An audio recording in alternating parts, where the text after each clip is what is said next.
علیہ وسلم کا جلسہ سجایا، سرکار کائنات کے ذکر کی محفل سجائی، علماء کرام کو دعوت دی۔ اللہ تبارک و تعالی انشاءاللہ ضرور برکتیں اور رحمتیں نازل فرمائے گا، ورنہ حد تو یہ ہے اس معاشرے میں ایسے موقعوں پر نہ جانے کیسی کیسی محافلیں سجاتے ہیں۔ اللہ کی عطا کو یہ قوم بھولی ہوئی ہے۔ آج حالات تمہاری نظروں کے سامنے ہے، اگر کسی کے یہاں بچہ پیدا ہوتا ہے تو آتش بازی ہوتی ہے، اگر ختنہ اور عقیقے کا پروگرام ہوتا ہے تو آتش بازی ہوتی ہے، اگر شادی یا منگنی کی رسم ہوتی ہے تو آتش بازی ہوتی ہے۔ میرے بھائی، میں دل سے کیوں نہ مبارکباد پیش کروں بانی جلسہ کو، جنہوں نے امیر پور کو نہیں پورے علاقے کو یہ منہ توڑ جواب دیا ہے کہ بیٹا اللہ کی نعمت، بیٹی اللہ کی نعمت، اولاد اللہ تعالیٰ دیتا ہے۔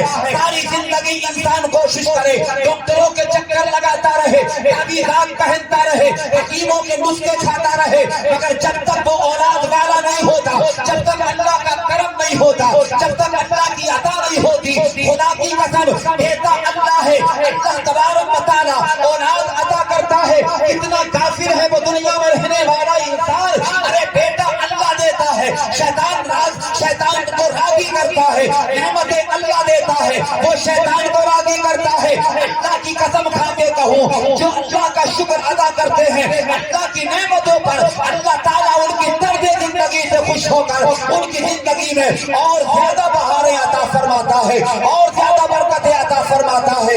آج حال کتنا برا ہے میرے بھائی، کتنی طوفان بدتمیزی ہے، قدم قدم پر اللہ کی عطا کو بھولا ہوا ہے، پل پل انسان رضائے مصطفیٰ کو بھولا ہوا ہے۔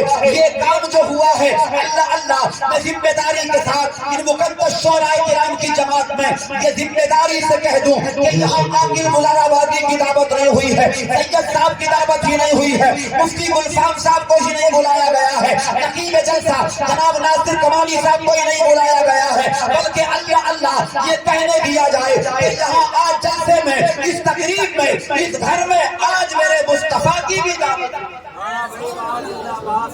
بلایا اسے ہی جاتا ہے بھائی۔ چند باتیں ہیں، کوئی میں تقریر آپ کے سامنے نہ کرنا، میں اتنا بڑا خطیب ہوں جو آپ کے سامنے پرجوش خطاب کروں، بس اللہ تبارک و تعالیٰ نے جو مجھے عطا کیا ہے وہ آپ کے سامنے بیان کر رہا ہوں، اس امید کے ساتھ کہ مجھ گنہگار کا تو نہیں، ہو سکتا ہے سید صاحب کی زبان سے نکلا ہوا کوئی شعر مقبول بارگاہ رب ہو جائے، عاقل مراد آبادی کی زبان سے نکلا ہوا کوئی شعر مقبول بارگاہ رب ہو جائے، اور ان جیسے پاک دامن علماء کرام کے ان کے صدقے میں مجھ جیسے گنہگار کا بھی بیڑا پار ہو جائے۔ بس یہ امید لے کر کے جسارت کر رہا ہوں کچھ کہنے کی، دل کے کانوں سے سننا۔ کتنے خطیب ہیں پوری دنیا کے اندر، کتنے خطیب ہیں ہندوستان کے اندر، کتنے مقدر ہیں ضلع مراد آباد کے اندر، ضلع رامپور کے اندر، مفتی گلفام صاحب کو کیوں بلایا ہے؟ اس لیے آپ نے بتایا کہ ہم خود عوام میں سب سے زیادہ محبت مفتی گلفام صاحب سے کرتے ہیں۔ کتنے شاعر ہیں ملک ہندوستان میں، کتنے شاعر ہیں ضلع رامپور، بریلی اور مراد آباد اس منڈل کے اندر، مگر آپ نے سید صاحب کو دعوت کیوں دی؟ عاقل رضا مراد آبادی کو کیوں بلایا؟ مولانا اور آدم اقبال صاحب کو کیوں بلایا؟ یہ بتایا آپ نے کہ ہم تمام تر جماعت شعراء میں آپ کو زیادہ چاہتے ہیں، آپ کو زیادہ سننا چاہتے ہیں، ہمارا آپ کی آواز اچھی لگتی ہے۔ یہ بتایا آج کا کون حمیر پور میں رہنے والا انسان یہ کہے کہ ہم نبی سے پیار نہیں کرتے، اگر میں آپ سے ہاتھ اٹھانے لگوں تو ایک ایک ہاتھ نبی کے نام پر اٹھ کر کے یہ گواہی دے گا کہ میں بھی نبی سے محبت کرتا ہوں، میں بھی نبی سے محبت کرتا ہوں۔ اب محبت کے بھی کچھ تقاضے ہوتے ہیں، محبت کی بھی کچھ دلیل ہوتی ہے، محبت کے بھی کچھ ثبوت ہوتے ہیں۔ ارے وہ انسان کیا ثبوت دے کہ جس نے اپنے بیٹے کی پیدائش یا بیٹے کی پیدائش کی خوشی میں کمپنی یا ڈانس باجا کرا کر، آتش بازی کرا کر شیطان کو راضی کیا ہو، اس نے نبی کو یاد نہ کیا ہو، خدا کو نام نہ لیا ہو، اللہ کی عزت کی قسم یہ تو وہی کہہ سکتا ہے کہ جو اپنے بیٹے کے بچوں کی خوشی پر نبی کا جلسہ کرا سکتا ہے وہی کہے گا اللہ کی عطا ہے، ذکر بھی اللہ کا ہے، کرم اللہ کا ہے، مصطفیٰ کی محفل ہے، بات میرے نبی کی ہے، ذکر میرے پیارے آقا صلی اللہ علیہ وسلم کا ہے۔ ہم جب دنیا دار سے محبت کرتے ہیں، جہاں اپنے یاروں کو بلایا، رشتے داروں کو بلایا، وہی ہم نے مدینے کے تاجدار کو نعرے تکبیر، نعرے رسالت فیضان سرکار مدینہ فیضان غوث اعظم حضرت علامہ مفتی گلفام صاحب قبلہ نعرہ تکبیر نعرہ رسالت۔ حضرات آپ اپنے ماتھے کی نگاہوں ماشاءاللہ جس عظیم چہرے کا جس عظیم خطیب کا آپ کو بڑی بے صبری سے انتظار تھا، وہ مقبول اور مصروف ملک ہندوستان کا خطیب آپ کی نگاہوں کا مرکز ہے۔ انشاءاللہ وہ شاعر جناب آدم اقبال کی شکل میں آپ کے منبر پر تشریف فرما ہو چکے ہیں۔ بس میں چند منٹ آپ کی خدمت اور کر رہا ہوں، اور اس کے بعد انشاءاللہ مفتی صاحب کا نورانی و عرفانی کتاب ہمیں آپ کو سماعت کرنا ہے، اور ایک اور لہجہ آپ کو انشاءاللہ سماعت کرنا ہے۔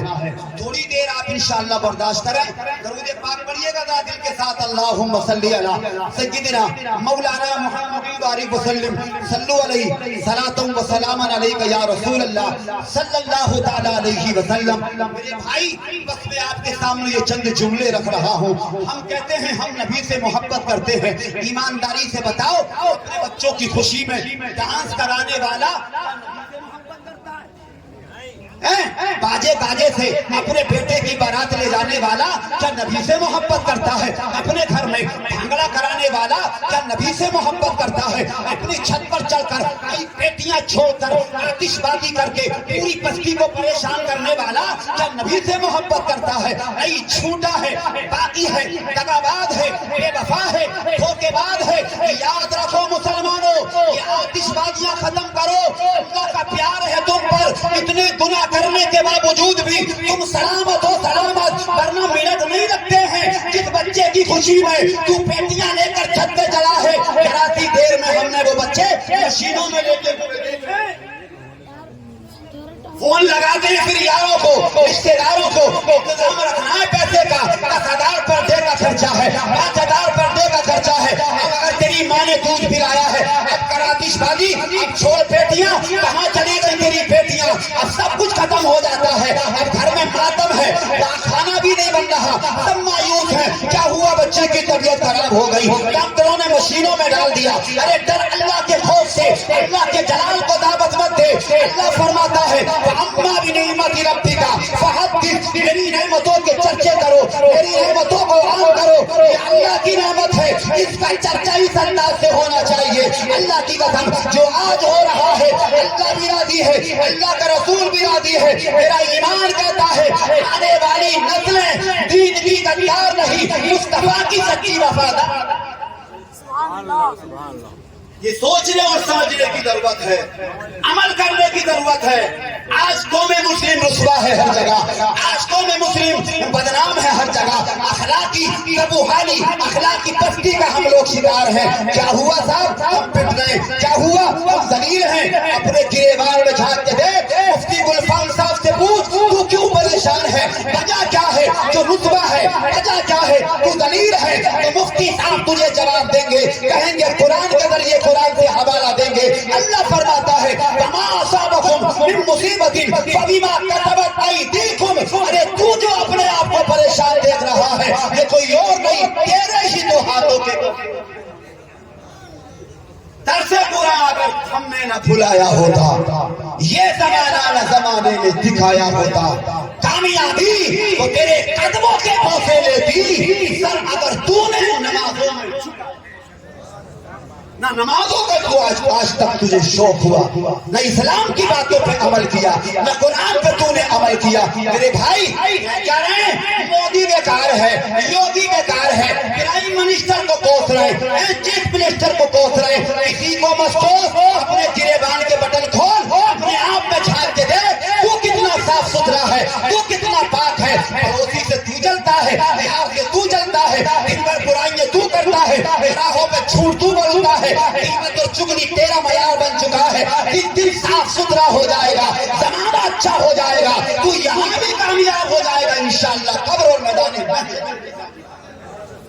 آخری بات اور تقریر ختم، محبت سے کہہ دے سوال جسے ہم برا سمجھتے ہیں، ملک ہندوستان کا پی ایم، پرائم منسٹر، سن اس کا بھاشن، غالباً روالیہ دیے دھرتی تھی اسپیچ دے رہا تھا ہمارے ملک کا پردھان منتری پیچھے بیک سائڈ مسجد تھی مسجد سے چوں ہی صدائے اذان بلند ہوئی مائک کو نیچے کر دیا جملہ کیا تھا میرا مقصد یہ نہیں ہے کہ اس کو کوئی خاص اس سے مطلب تھا اس کا مفاد و مطلب رہا ہوگا مگر اس نے یہ جملہ بولا تھا برسر ممبر کروڑوں کی بھیڑ میں کیا کہا تھا میں نے اسپیچ کو اس لیے بند کر دیا ہے کہ اذان ہو رہی ہے اور اذان کے وقت مسلمان نہ بولتا ہے اور نہ کسی کی بولی کو یہ ملک کے نیم کی سوچ ہے تیرے لیے سوچ ہے تو مسلمان ہے اب تو دیکھ اپنے گریبان میں جھانک کر دے کہ تو اذان کو خاموشی سے سنتا ہے تیرے گھروں میں سنتے ہیں یا نہیں سنتے تیرا حال تو یہ ہے تو نے والیوم بند کر دیا ہے مگر ٹی وی بند والیوم بند ہے مگر ایل سی ڈی بند نہیں ہے ارے نانا بس آواز کم کر دو اذان ہو رہی ہے بند مت کرنا کہیں ایسا نہ ہو کہیں کسی کا چھکا نہ نکل جائے کسی یعنی بولر کا کسی بول پر وکٹ لے لے کہیں وہ نکل جائے بند مت کرنا تو لگا ہوا ہے تیرا من وہی ہے تو تن تن سے اس میں جٹا ہوا ہے میں زیادہ نہیں کہوں گا صرف اتنا کہنا چاہتا ہوں کہ جو قوم اذان کی قدر نہیں کر سکتی یار وہ نماز آخری بات